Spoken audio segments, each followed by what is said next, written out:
تو یہ hand practice وغیرہ یا ان چیزوں کی طرف نہ لڑکے کے لیے جانا جائز ہے نہ لڑکیوں کے لیے جانا جائز ہے، یہ بالکل حرام ہے، اسلام میں اس کی بالکل اجازت نہیں ہے۔ سورہ قد افلح المؤمنون میں بھی اللہ نے حکم دیا، اور سورہ معارج میں بھی کہ الا علی ازواجہم، کہ مرد اپنی بیوی کے علاوہ اور عورت اپنے شوہر کے علاوہ کسی تیسرے راستے سے اپنی خواہش پوری نہیں کر سکتے، نہ ہاتھ کے ذریعے نہ کسی اور ذریعے سے۔ تو اور حضرت عثمان ابن مظعون رضی اللہ تعالیٰ عنہ، یہ بھی صحیح حدیث ہے، فرماتے ہیں ہم سفر میں ہوتے تھے، بیویوں سے دور ہوتے تھے، تو ہم پہ عورت کی جدائی بہت شاق گزرتی تھی، اپنی شہوت پہ کنٹرول کرنا بہت مشکل تھا۔ ہم نے نبی سے اجازت مانگی کہ ہم اپنے آپ کو کسی طرح خصی کر دیں، نامرد بنا دیں، تو آپ صلی اللہ علیہ وسلم نے اس سے منع کیا ہمیں۔ اب آپ دیکھیں حضرت عثمان ابن مظعون اتنی شدید کنڈیشن میں کہ اپنے آپ کو نامرد کرنے کے لیے وہ تیار ہو گئے تھے۔ فرمایا، حدیث کے الفاظ ہیں لو اجازنا لاختصینا، اگر نبی ہمیں پرمیشن دے دیتے تو ہم اپنے آپ کو نامرد کر دیتے، یعنی ہمیشہ کے لیے نامرد ہو جاتے۔ تو اس قربانی کے لیے بھی حضرت عثمان ابن مظعون تیار تھے کہ اتنا خطرہ تھا ان کو، لیکن نہ انہوں نے نبی سے پوچھا کہ کیا میں ہاتھ سے اپنی خواہش پوری کر سکتا ہوں، نہ نبی نے ان کو بتایا کہ تم یعنی ہاتھ کے ذریعے مجبوری میں اپنی خواہش پوری کر لیا کرو، نہ نہ نہ نہ نہ، نبی نے ان کو بھی حکم دیا ایسے موقع پہ تزوجوا الودود الولود فانی مباہی بکم الامم، محبت کرنے والی عورت سے اور اولاد جننے والی عورت سے نکاح کرو، میں تمہاری کثرت پہ قیامت کے دن فخر کروں گا۔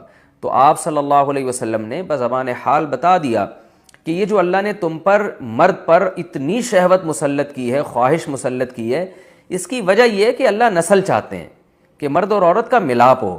تو مرد اور عورت کو ایک دوسرے سے دور رہنے کے لیے پیدا نہیں کیا ہے، ملاپ کے لیے پیدا کیا ہے۔ تو اس لیے ملاپ کی ایک ناجائز قسم ہے، ایک جائز ہے۔ ناجائز ہے گرل فرینڈ بوائے فرینڈ، یہ حرام ہے۔ ولا متخذاتی اخدان، ولا متخذی اخدان قرآن کے الفاظ ہیں، کسی لڑکی سے تمہیں دوستی کی اجازت نہیں ہے۔ اور جائز طریقہ کیا ہے جو سورہ مومنون میں اور سورہ معارج میں اللہ نے بیان کیا، الا علی ازواجہم، کہ اپنی بیوی بنا کے اپنی خواہش اس سے پوری کرو، فإنہم غیر ملومین، اور اللہ نے فرمایا یہ لوگ قابل ملامت نہیں ہیں۔ اگر نکاح کے ذریعے آپ خواہش پوری کرو گے تو آپ کو دنیا تو ملامت کرے گی، لیکن اللہ کی نظر میں آپ کو سرٹیفکیٹ مل گیا کہ آپ قابل ملامت نہیں ہیں۔ یہی وجہ ہے کہ علماء نے لکھا ہے کہ جو بیوی کے ذریعے بھی اپنی خواہش پوری کرے نکاح کر کے، اسے ملامت کرنا، اسے طعنہ دینا، اس پہ کفر کا خطرہ ہے، کیونکہ اللہ نے اس کو سرٹیفکیٹ دے دیا ہے کہ بھئی یہ قابل ملامت نہیں ہے۔ تو اپنی جانوں پہ ہم سب کو رحم کرنا چاہیے۔ زنا معاشرے میں بہت تیزی سے پھیل رہا ہے، کو ایجوکیشن سسٹم نے تو ہمارے فیملی سسٹم کو تباہ و برباد کر دیا ہے۔ تو اللہ میاں نے جو اجازت دی ہے الا علی ازواجہم او ما ملکت ایمانہم، اور کیا فرمایا فمن ابتغى وراء ذلک، جو نکاح کے علاوہ، اللہ نے ذالک جو ہے نا اس میں اشارہ ہے، ہاتھ سے اشارے کے وقت یہ ذالک کا لفظ استعمال کیا جاتا ہے، گویا اللہ نکاح کی طرف نا، بیوی کی طرف اشارہ کر کے کہہ رہے ہیں کہ اس کے علاوہ کوئی اور راستہ اگر تم نے اختیار کیا۔ یہ کیوں گویا ہاتھ سے اشارہ کیوں؟ پتہ چل جائے بس یہی حلال ہے، ہینڈ پریکٹس حلال نہیں ہے تمہارے لیے، اسی طرح کسی اور راستے سے اپنی خواہش پوری کرنا حلال نہیں ہے تمہارے لیے۔ تو اس لیے اللہ نے بتایا صرف یہ بیوی ہے، صرف یہ ہے، اس کے علاوہ کوئی بھی راستہ اختیار کرو گے فاولئک هم العادون، یہ لوگ اللہ کی حدود کو توڑنے والے ہیں۔